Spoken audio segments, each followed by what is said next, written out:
Hello guys and welcome back to my channel.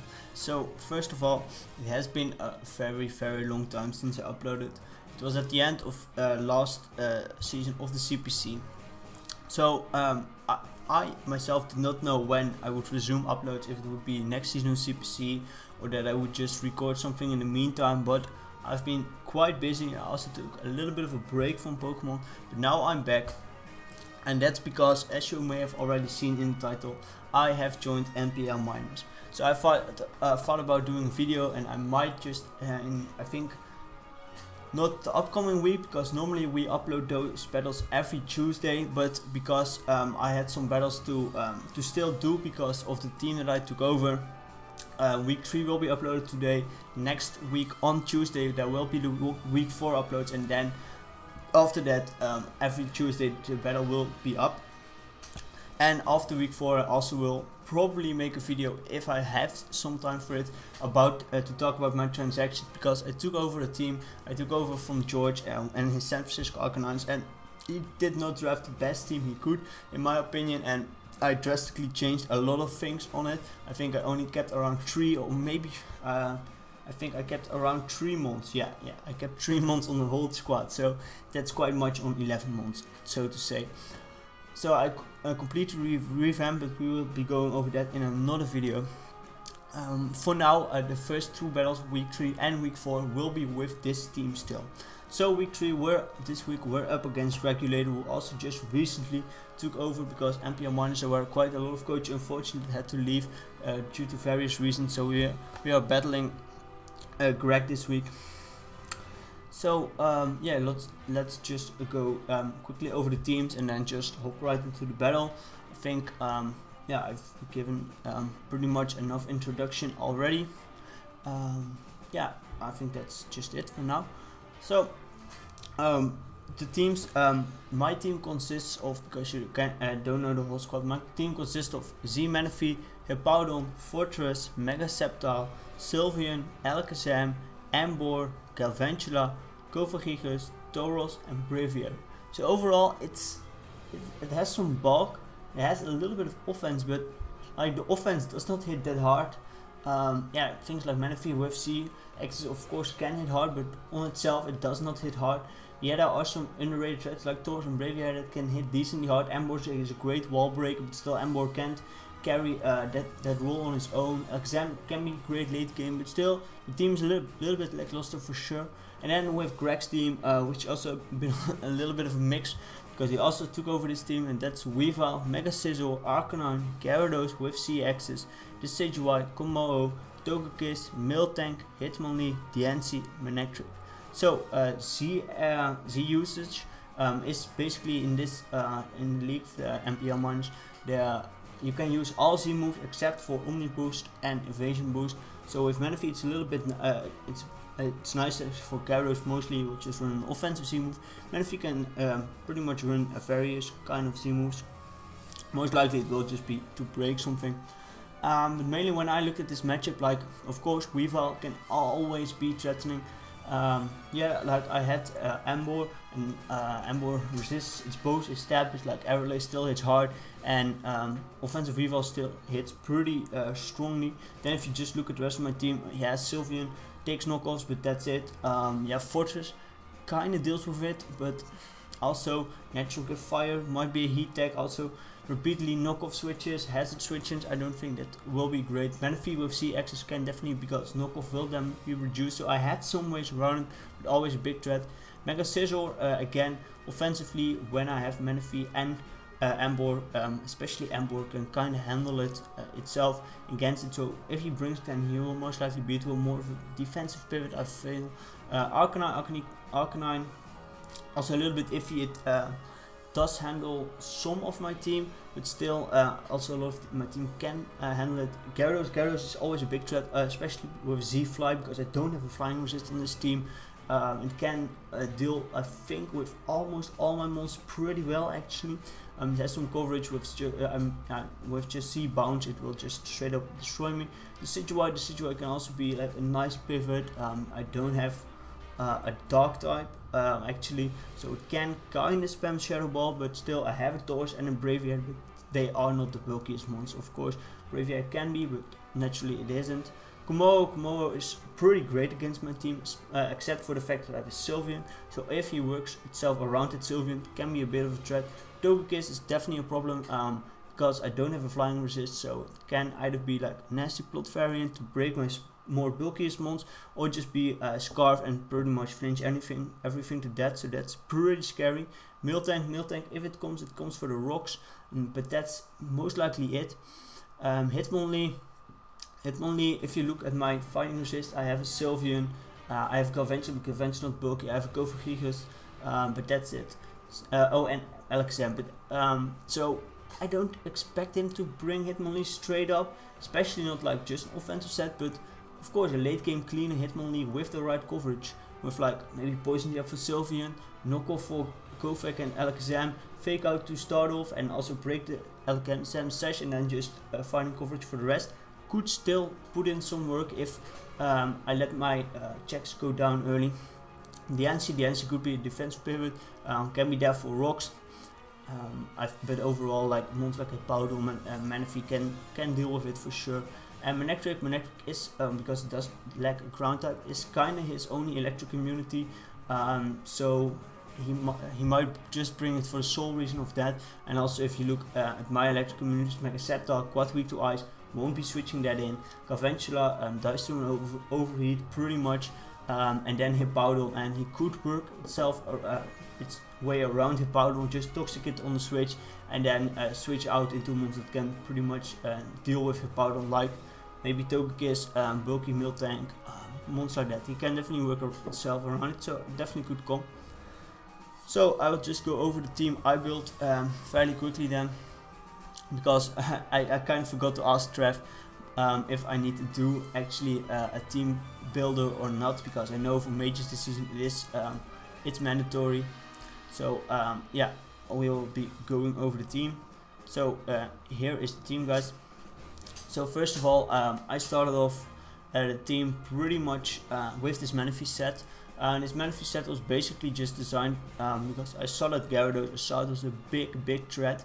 And I knew that with a little, especially with some HP and such, and Protect, if he goes to +1, I go hard to Manaphy on the Gyarados. He goes for the Z bounce, I Protect on that turn. He does not do that much damage to me, and now bounce is rendered useless because every time on the second turn I can use Protect. Then Surf and Ice Beam was pretty much the coverage I need, except for the Gyarados. But running HP Electric felt a little bit too situational, so I thought Toxic is nice, Ice Beam still does a nice chunk. I was really debating what kind of item to run. I was debating between Water EMZ or Ice EMZ, but a mon like Togekiss was just such a big threat to my team that I in the end decided on Ice EMZ. So that's the Manaphy. I don't remember exactly where the speed was for. I think it might just have been for the Gyarados. Then I will go over Ember a bit later because it's a pretty nice set. After set myself done, Hippowdon was more of a mixed defensive wall this week. It had Earthquake, Toxic, Stealth Rocks and Slack Off. Basically Toxic for mons like the Togekiss, enough Spadef to not be 3-shot by an offensive Togekiss. Stealth Rocks because we wanted to fit rocks on this team, because he has mons like Togekiss, like Arcanine, like Weavile. Rocks are pretty nice against him. Decided on lefties because a bit of longevity, especially against some of his mons, let me take hits a little bit better, of course. Alakazam is a pretty standard set. It's a focus set. I opted to go for models, which just gave me a lot more power, which is why I ultimately decided to go models, which might have been a little bit risky considering some speed that I now lack. But I think all in all it was worth the risk. Then just coverage to hit all his team, hidden power fight, especially for the Scizor. I want that really badly. Psyshock for if he had like mons that would boost his def. I think Psyshock was ultimately a little bit better. Charge Beam mainly for picking off Gyarados, and then Focus Blast because hidden power fight does not quite deal with Weavile, so I might have to risk some Focus Blast. And also if he brings Miltank, Focus Blast is definitely a nice stack, of course. So that's Alakazam. Then I'll go over then Sylveon. Sylveon was pretty much added pretty late, but that was because even without Sylvian, I still struggled quite a lot with Togekiss, and I also saw Como as a pretty big threat. So I decided to go with Wish Protect. More Spadef, Sylvian Spadef, especially for the Togekiss. I think it doesn't even 5-hit KO me, so I'm pretty free for those flinches, especially with some lefties recovery. Opted to go for Toxic to just Toxic all his mons that can kind of switch into Sylvian normally, except for then the Mega Scissor, but you will see later on I have a pretty nice counter to it, and if I can pulse Wish into it reliably every time, that's pretty fine. I went with Q-Chill on Moonblast. That's because he has a Komodo, and that Komodo could definitely be soundproof, so that's why I ran Moonblast in the end. Then maybe the finisher of the team, if it gets a chance to, it might not even, but I mentioned that Manectric was its only electric immunity. Bug Buzz does a tremendous amount still to it, so I thought a Choice Scarf Galvantula to pick off almost everything on his team could definitely be really nice. I opted to go for HPIs in the end because Komodo resists Bug Buzz, could even be immune if he is soundproof, and Volt Switch don't do much damage to it, so that's why I opted to go with HPIs to maybe also deal some damage to that one. And then the last mon on the team is Ambor, and Ambor this week is a bulky defensive Ambor with Will-O-Wisp, Heavy Slam, Hammer Arm and Toxic. So with Blaze, so yeah, didn't matter what item I run because I have also no Reckless moves. So and with Rocky Helmet, so basically this mon is designed to switch into Weavile, switch into Scissor, get some chip on them, Will-O-Wisp or Toxic on the predicted switches, because there are some ones that can definitely come in. For example, Togekiss, that's why I also run Heavy Slam, and Hammer Arm was pretty much the coverage that hits the most, and all that I don't hit I can either Willow or Toxic, and I opted that those moves were definitely better over some fire coverage. So that's Ambor for you, and that's basically the whole team. So let's just hop straight into the battle because I think we're already going on pretty 10 minutes, that's fine. Okay, so here we are with the battle. So as you can see, I brought you can see the team I brought. If you skip the team builder for any reason, I don't blame you. The Manaphy, it's a more bulky Manaphy, designed more so to take out Gyarados. It has ICMZ, defensive Ambor to take on Mega Scissor and Weavile, Hippowdon mixed defensive to take on various kind of mons, Focus Sage Alakazam basically to pick off some mons in the late game, Scarf Galvantula hopefully can clean up or just revenge some mons, and then more mixed Sylvian, more Spadef, mainly for mons like Togekiss or Komodo. So as you can see, he did not bring Weavile, which can be expected with Manaphy and Ambor on this team. He did not bring Gyarados, which was quite surprising to me, but I was quite happy not to see it actually. And I think other than that, Mega Scissor, as I mentioned, can be defensive, can be a nice pivot for him. Komodo, as I mentioned, without Sylvian, I'm pretty weak to it. Togekiss, if it's Scarf, it can always be a threat because it can still repeatedly go for flinches. Hitmonlee, as I mentioned, I did not really expect it, but now I'm more so expecting him to have like a late game cleaner Hitmonlee. Manectric could be a various kind, could be just life up offensive, could be a choice item or any sort, and the Sage-Y the same, can be defensive, can be offensive. We have to scout for those mons for sure, but what I see is that he does not have any hazards, but he has quite some hazard removal.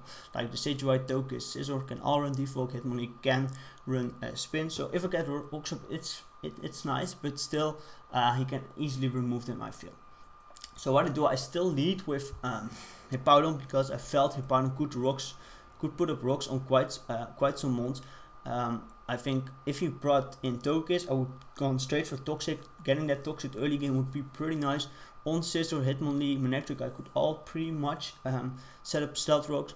The Sage-Y I would probably switch out because he could trap me with Spirit Shackle or just blow me away with a grass move. And yeah, Komodo was a bit of a tricky situation because yes, I have Sylvian to deal with it, but he also sees that my only way to deal with it is that Sylvian. So I decided I'm pretty Spadef and I have I'm pretty nice mixed bulk. So let me just scout out his set this turn and go for the Toxic because I feel Toxic will definitely help me in the long run, especially if I pivot out into Sylvian and such. And then, as I mentioned, I kind of want to get up rocks, but also he has 4 ways to potentially remove it that I feel that he will also just grab one of those opportunities pretty early on. So as you see, he fires over clanging skills, and I did some calcs and I did not saw any recoil or any such. It was too low to go be specs, too high to be scarf. So at this point I believe he was something like Dragon Fang, Draco Plate, but after the match definitely have, I still have to confirm it with him. Maybe he will show it off in his video, so definitely also watch his side for sure of this battle. So I go for the Toxic, which is pretty nice. Earthquake also would have done a great amount of damage because his defense is lowered, but now I don't want to sack his opponent that early on, because then his Manectric has kind of free reign of spamming Volt Switch, which is really annoying for me. So that's why I pivot out into Sylveon. I know even at this point I can take Flash Cannon pretty nicely even, but he just fires over safe clanging skills. So nothing to blame him. I heal up back to full due to my lefties, and he gets a little bit of Sandstorm chip, some more Toxic chip, and that's all really nice. So I believe here I just fire off a Wish, because I expect a Mon like Scissor to come in. Here I know I can just Wish Pass into Amber. He will probably just U-turn for the momentum, but I get a little bit of Rocky Helmet chip on him. That's exactly what happens this turn. But now the biggest threat to my whole team comes in, and that's Togekiss. So I definitely have to scout what kind of Togekiss is, but he reveals to be leftovers. Alright, so I don't need to do any scouting anymore. I forgot that, and that's really nice because I was really afraid. I saw it in my mocks, in a mock with me. Scarf Togekiss, it is just such a pain in the ass when you have no flying resist. But luckily for me, he did not bring it, so I just go into Sylveon. He fires on Ash Slash, potentially just scouting off the damage, and also it's pretty free because nothing resists it. So it does not do much damage to me, and here I just go for the Toxic because, or I may Wish Up. Oh yeah, I Wish Up because Scissor is again pretty safe switching as he Nasty Plots up, which is, yeah, pretty logical as I have no flying resist. He can pretty much run mono Ash Slash, so Nasty Plot is a pretty fair bring. So I think here I fire off a Toxic as he Baton passes out straight up into the Decidueye. Yes, I fire off a Toxic, luckily I hit the Toxic, but now there is a +2 Decidueye in. So I think, okay, especially offensive. I look at my calcs, depending on his set of course, I can still take moves like Energy Ball, Shadow Ball pretty nicely, so I just fire up a Wish here. Again, I get the Wish back here, I fire up a Wish again as he goes for the Shadow Ball. Does not do over health, but he gets this Pedef drop, and that's pretty unfortunate actually, because now we can't stay in on this anymore and just bring it down really low with the Toxic damage racking up with Wish Protect, and then when I'm at full one time and he's in Moonblast range, I can go for that Moonblast, but now we can't.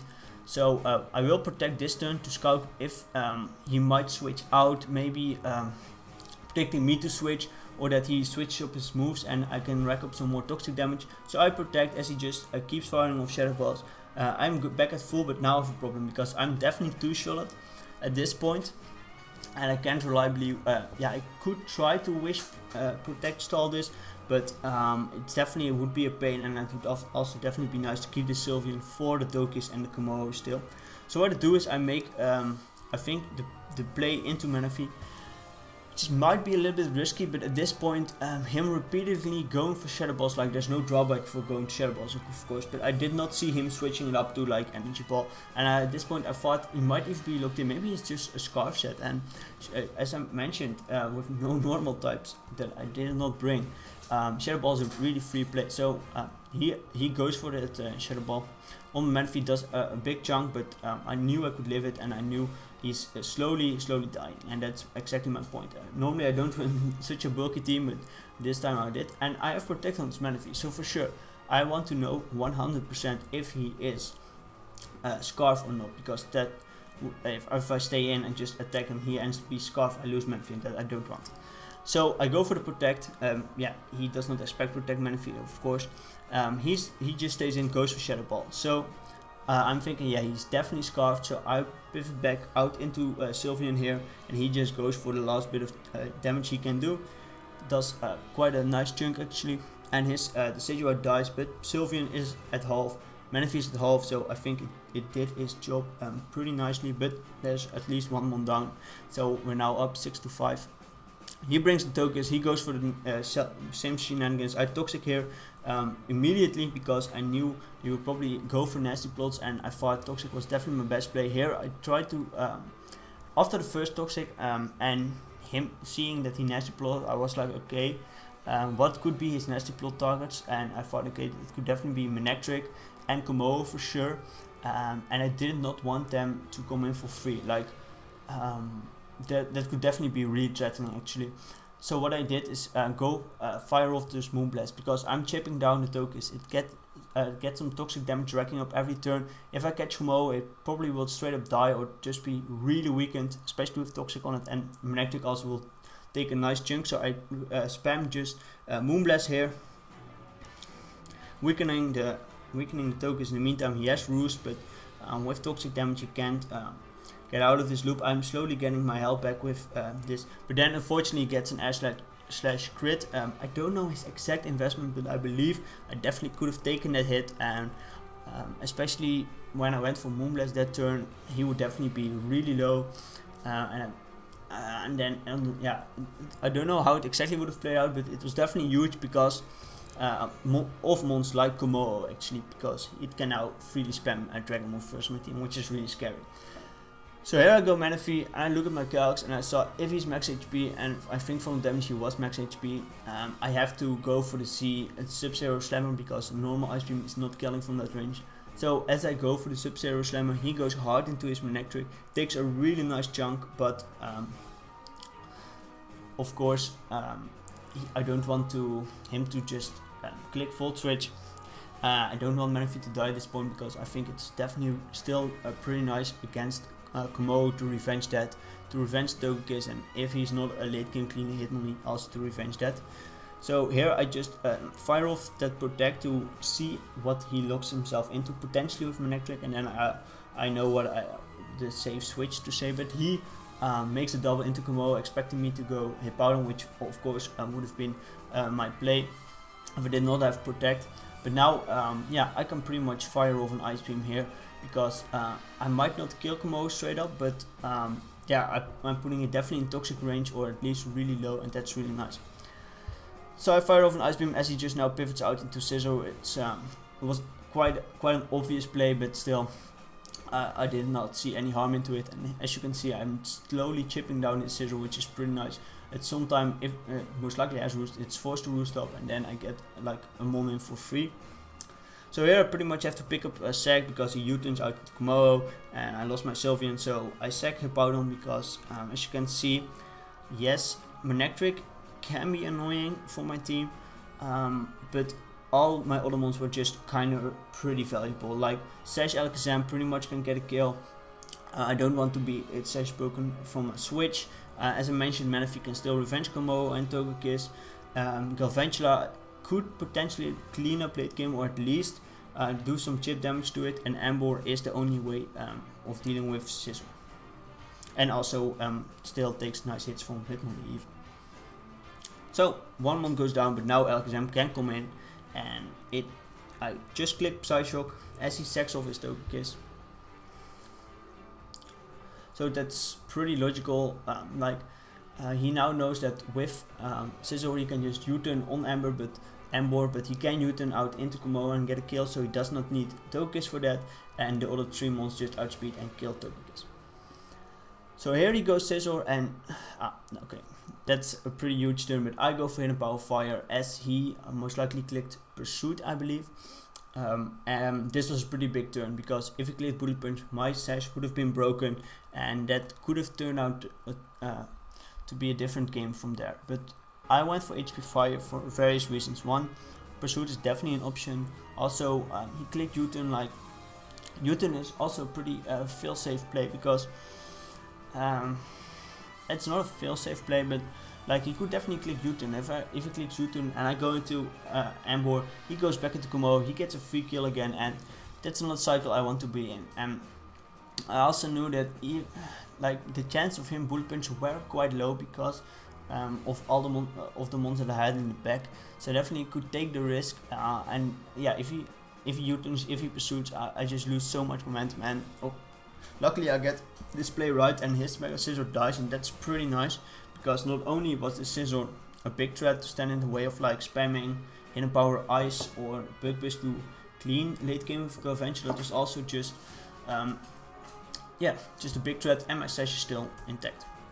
So here he goes Manectric. I still at this point did not know if he was actually Scarf or not. I thought he was, or could be at least, but I did not know for sure. So I thought, okay, let me just stay and go for Psycho because I pretty much get a kill again. And yes, I could preserve the Sash, but he would gain a lot of momentum if I switch out here, and that's not great. If he gets momentum in the mons that he wants, the game could definitely be his. So yes, we take this damage, but we get a kill, which is the Komo. It now dies. And I believe here he goes out into his Hitmonlee. Yeah, so at this point, no reason to preserve Alakazam. Manectric outspeeds and kills it. And Hitmonlee is most likely like the fake out set. And after a fake out, he outspeeds and I can't do much to it. So I let him use the fake out on the Alakazam because I know that Ambor can definitely take one hit from Hitmonlee. So that's exactly, I go into Ambor. But still, the game is not over because I don't have a fire move, and I thought, okay, I can't one-shot this with Hammer Arm. I don't see him switching out for sure. That like Manectric deals could potentially deal with the last two monsters. It's a little bit tricky because it's so low. Conventional can most likely revenge it because he can't lock himself reliably into like some move like HPIs or overheat or such. So I thought, okay, and let me go for Will-O-Wisp because I can most likely live 2 high jump kicks. I was calculating. So if I miss the first Will-O-Wisp, I have another chance of living one. Also, you could miss. So that's one thing I was thinking of. And also, if I hit the Will-O-Wisp and then he would like still be able to kill my Ambor the next turn. I don't know how, but maybe a crit or something. Manaphy could still live after Will-O-Wisp. Or Hammer Arm. Hammer Arm 90% accuracy. Will-O-Wisp 85% accuracy, and I thought Will-O-Wisp definitely won me the game because I did not think Hammer Arm would one-shot this Hitmonlee. But what I totally forgot were actually 2 things, and that you will see. One, he has actually close combat and not high jump kick, which just could have a consideration, but could definitely not risk that. But kind of forgot about my own Rocky Helmet chip, and with Rocky Helmet, I think this Hitmonlee, or it might have, if it had a lot of bulk, then not, but most likely it did not have. He would have been in range of Hammer Arm. So Hammer Arm was my play, but I kind of forgot about the chip and I went for the Will-O-Wisp. It's 5% less accuracy, but luckily we hit. And if he does not crit this close combat, so we connect our Hammer Arm, so we kill this Hitmonlee, and now it's Manectric versus the world, and Manectric can't really lock itself into a move to kill all 3 of my mons. So he locks itself into Thunderbolt. I even outspeed because I was Scarf Ventula, and we clean up this game 2-0. So definitely a really close game, a really down to the wire game. I think there was a crucial turn with Alakazam versus Mega Scizor. Other than that, me playing around the mons like Togekiss, like the Sejuai with Toxic was definitely something I wasn't used to, but I managed quite well actually. And we luckily start off the season 1-0, but that's not how this worked, because we took over a team. Greg also took over a team. We both started off 0-2 with those teams. I'm now at 1-2. He is unfortunately at 0-3. But we're both going to make a lot of changes to our respective teams, because as you saw this match, it was kind of back and forth because of the both being not the best teams, but definitely if one of the teams was a really solid team, then one of us would have struggled really badly, which is exactly where my point lies. Next week we face, normally we would face, okay, I don't know exactly if this, no, this is actually not announced. Okay, so next week we would face Parker, but really unfortunately Parker had to drop out due to some personal reasons. I won't go over that, and someone is taking over his team. As I said, I don't think I can reveal who it is, but yeah, we will just go try our hardest next week. But Parker drafted a really solid team, guys, and this is a subpar team against a solid team, which is quite a nice matchup actually.